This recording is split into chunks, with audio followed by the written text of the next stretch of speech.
ये जो मंच होउथुला ये तो निश्चित भाव धन्यवाद पात्र कारण हूँ अतीत को आस्ते आस्ते सब लोक मैंने भूली जाऊँ विशेषकर युवपीढ़ी जो मैंने से एते निज भल कथा जे निज कथार अति व्यस्त कि समाज प्रति किसी नजर दबार अच्छे जहाँ आम आसिक यही अवस्था पहुँचले आम भूली गले ये घिना भी जो पचर एमती अनेक पिला भी कहीपर गांधीजी कौट जन्म होते अवश्य यहाँ आश्चर्य न लगिपे किंतु प्रकृत भी घटना से आबे देश स्वाधीनता होता पाई भी पचारा जड़े जड़े भी कहीपर कौ मसीहार देश स्वाधीन होता माने भारी खराब लगिपे कि सत कथा देश प्रति मुझे लक्ष्य करी मोर व्यक्तिगत भाव मोर ये भावना हूँ देश प्रति ममता कमी जाऊँगी दिन को दिन जदिओ खाया पिंधार किसी अभाव ना पिला बहुत बढ़िया पाठ पढ़ुं एथर तो गोटे झी सेकेंड जो सेटा कौन सीबीआई सीबीएसई सीबीएसई पूरा एकदम केते रखिला से 599 माने आश्चर्य लगे कि पिला मैंने बहुत भल कर बहुत भल पाठ पढ़ुं किंतु असल जोटा मनीषर मानविकता को सब भूली जाऊँ गोटे दुखर कथा आ बापा माँ प्रति गुरुजन प्रति देश प्रति भाषा प्रति आम जेते जे उपरू गले आम जन्म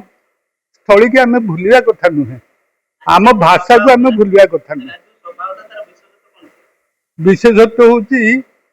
जो भंडारी पोखर माने जिते संग्राम ये होता गांधीजी डाकर 1942 मसीह से समय भारत छाड़ आंदोलन आन्य एठी थाना पोड़ी होता तापरे एपटे लुणिया सेपटे धुसुरे आजाद धुसुरी करदे चकड़ा जो बांछा निधि चकड़ा से समय ब्रिटिश मान विरुद्ध रे स्वर तोड़वा माने जीवन को विसर्जन करदे संगे सामान कारण केते कौन हो मारिदेवे जीवन रू तार मरी भी जाइए अनेक एटा प्रकृत से आज तक मन रखा कथा कारण आम जिते उपरू गले आसत जिते उपरू गले आमर पिलादिन को भूलिया उचित नुहे आम जो देश जन्म होती जो भाषा आम कथा कहते तेणु आज जदि आम जो अवस्था जाइए तार मूल कारण है आम जन्मभूमि आमर अंचल आमर से समय देशर परिस्थिति कौन थी आज कौन कहीं जुगे आउे गोटे एनादर महात्मा गांधी कौन आउ सृष्टि हम ना एनादर विवेकानंद आउ जड़े माने पारे तेणु आम अतीत को भूलीगले आम सब भूली जा बापा माँ भूली जा तेणुक यार महत्व अच्छी ये आमर जेना बाबू सरपंच थे कि सब छाड़ी से देशर जो उज्जवल स्मृति की से बहन करने से आजिकल युवपीढ़ी भितर ये चेतनाटा को प्रकृत से माने यहाँ को आहरण कर आंतरिक धन्यवाद अर्पण कर मो पाखर भी छिड़ा भी गोटे विपद आपण नियंतु जो कार्यक्रम आमर है भूमिपुत्र सारस्वत मंच आनुकूल्य भंडारी पोखरी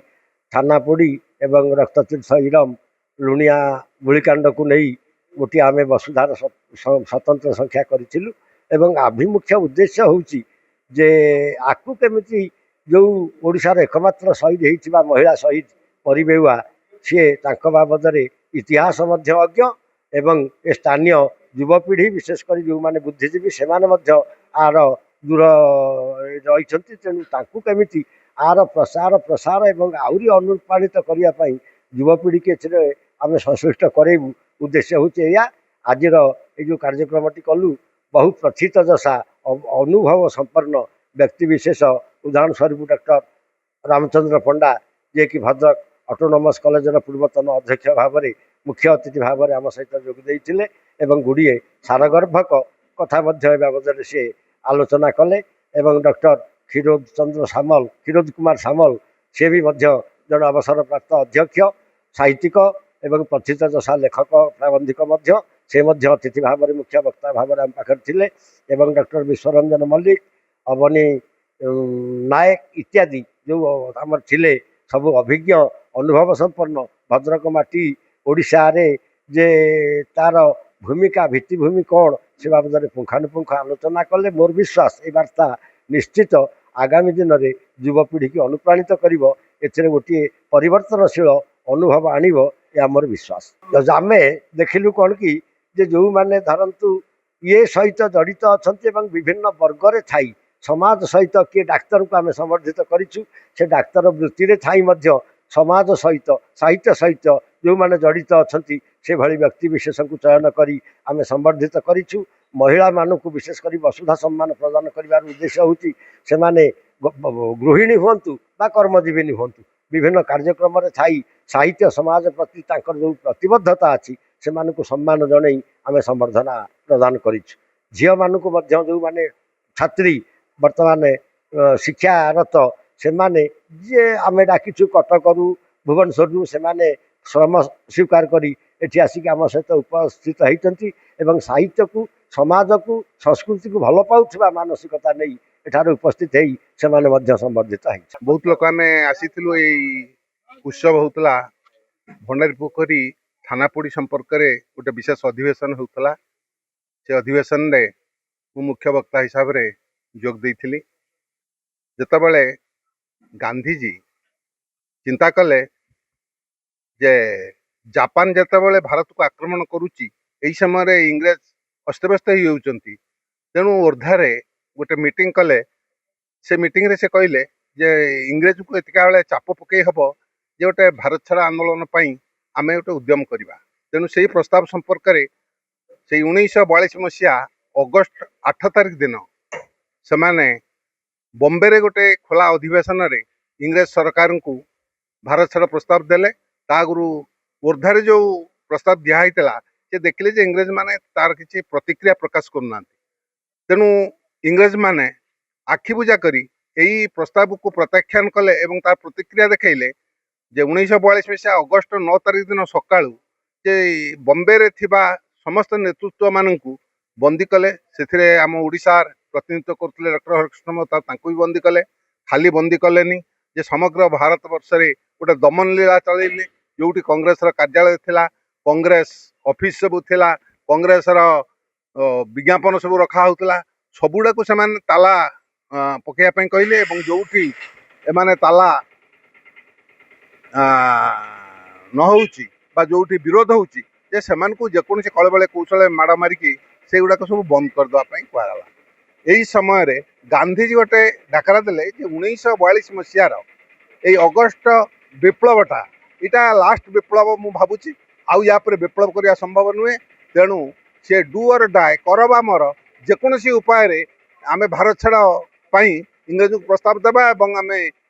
इंग्रेज केमी भारत छाड़ी जीव से आमे कठिन परिश्रम करवा। गांधीजी यही आह्वान रे जेतबेले समग्र भारत वर्ष प्रकम्पित है एवं अहिंसा आंदोलन रे स्थाने स्थाने देखागला जे करबा मर जो आह्वान दिखाई एवं जो लाठी प्रहार जो शोषण करा इंग्रेज मान करचंती ये अत्याचारित जनचेतना भितर अनेक क्रोध अंतर्निहित अवस्था रही था। भंडारी पोखरी रे 1942 मसीह अगस्ट 17 तारिख रे तार उद्गीरण देखागला जे यही भंडारी पोखरी आखपाख अंचल 12 जन लोक कासिमपुर वैष्णव नायक नेतृत्व रे थाना पड़िया को आसिले। ता पूर्वर जे धामनगर कंटापारी द्वारिका दास एवं जगन्नाथ दास दी भाई जमींदार लोक एवं लुणियार सरदार मुरली पंडा एमाने सेठी बसिकी कंटापार रे जो प्लान तैयारी करथिले सेही प्लान को कार्यकारी करिया पई वैष्णव नायक आसिकी भंडारी पोखरी पहुंचले। सेतबेले जापान युद्ध होतला तेणु सरकार निर्देश थिला केही आलुओ जालिब नाही। तेणु एमाने कहरा पोखरी मीटिंग कले एवं इंग्रेजर आदेश विरोध करी जे शह शह शोभा यात्रा आलोकर शोभा यात्रा आलुओ मशाल धरी आसिले भंडारी पोखरी थाना पोड़िले तांकर सिपाही मानकर क्वार्टर पड़ले एवं ता भीतर 2 जन सिपाही आउ सब इन्स्पेक्टर अंधार रे लुचिकी केंदुआपदा पलि गले। यही समय काले माने तार करिवे आखुआपदार टेलीग्राफ ऑफिस थिला तार तार मध्य काटी दियाला जे सेमान सहित भद्रक प्रशासन सहित जोगाजोग करिहब नाही। तापर पुणी एमाने चिंता कले जे यही लोक माननकु सुरक्षा दवा पई वैष्णव नायक प्ररोचना रे 4 नंबर केनाल जो पटापोल थिला जे पटापोल को जदि आमे भांगीदेबा बा काढ़ीदेबा ताहले इंग्रेज माने बा इंग्रेज प्रशासन पुलिस आसी परिबो नाही भंडारीपुखुरी तेणु सेटा को भी से राताराति काढ़ी दियाला एवं संगे संगे कहला जे जीए जा घरे जाइकी रही जाओ कहीं मानिबो नाही जे आमे कोन करिछु किंतु सेमाने अकथनीय अत्याचार करी यही 12 आखपाख उत्तर बाड़ दक्षिण बाड़ मौरा यही कहरा पुखरी यही 12टी गाँव लोकों उपरे अनाधुनिया पिटुणी टैक्स 6000 टंका फिक्स कले एवं ताको आदाय करिया पई जुलम कले घरे लोक सब किए कुआडे चलीगले से पीरपुर पाखरे से बहादुरपुर गाँव लोकों जिते सर्च कले सेठी क्या पाइले कौन पुरुष लोक पाइले बहु झील बहु को अत्याचार कले एवं गर्भवती महिला मानकर पेट उपर गोईठा मारिकी अनेक निर्यातना से सृष्टि करथिले किंतु यही भंडारीपुखुर जो विप्लव है जो आग्नेय विप्लव है यार प्रभाव पड़ा भद्रक जिलार अन्य जगार सेप्टेम्बर 22 तारिख रे लुणिया रे गंडगोल है मुरलीधर सरदार मुरलीधर पंडा नेतृत्व में सेठी गुली चालना है सेठी 9 जन शहीद हो गले एवं तार 7 दिन पर भद्रकर इरम ठारे जो सभा कराउतला सेठिकार पाढ़ी जमीदार प्ररोचन सेठी माने गुली चालना कले एवं सेठी 29 जन लोक से सभार हत्या करागला ता भितर गोटे छोट बालक थिला एवं गोटे मात्र महिला थिला परिबेवा जे कि ओडिशार प्रथम महिला शहीद ताकू मध्य हत्या करागला से इरम को जे ओडिशार जालियानवाला बाग बोली कहा जाउछि जो महात्मा गांधी दिने बोरी पदयात्रा करी जाजपुर दे प्रथमे भंडारीपुखुर मंजूरी रे पदार्पण करथिले शह शह संख्यार शोभा यात्रा रे शामिल होई तांको स्वागत करथिले आज सही भंडारीपुखुर रे जो अगस्त 17 तारिख रे जो थानापुड़ी होइथला से संपर्क रे वसुधा परिवार तरफ भंडारीपुखुर एक अग्रणी उच्च शिक्षा अनुष्ठान शारदा विद्या मंदिर रे आज तांकर सभा गृह रे गोटे मीटिंग करा जाउथला विशेषकर भंडारीपुखुर स्वाधीनता संग्राम को अवदान संपर्क में आलोचना करा जाउथला। यह पूर्व मु भद्रक कॉलेज अध्यापक थिला बेले भद्रक कॉलेज गोल्डन जुबली पत्रिका रो मु मुख्य संपादक थिला बेले ओडिशार भारतर स्वाधीनता आंदोलन को भद्रकर अवदान संपर्क गोटे प्रबंध लिखिली ताकू तत्कालीन कलेक्टर लोकनाथ मिश्र पढ़ी की उद्बोधित हो मत डाकी एवं मो संपादन रे सेठी संग्राम भूमि भद्रक बोली गोटे बही प्रकाश होता बहु बुद्धिजीवी लोक लेखा लिखिते से समग्र भारत वर्ष रे भद्रकर स्वाधीनता संग्राम को अवदान संपर्क में एक विस्तृत विवरणी प्रकाश पाइला एवं से बही बहु मात्रा रे विभिन्न लोकों पाखे पहुंची जाइए।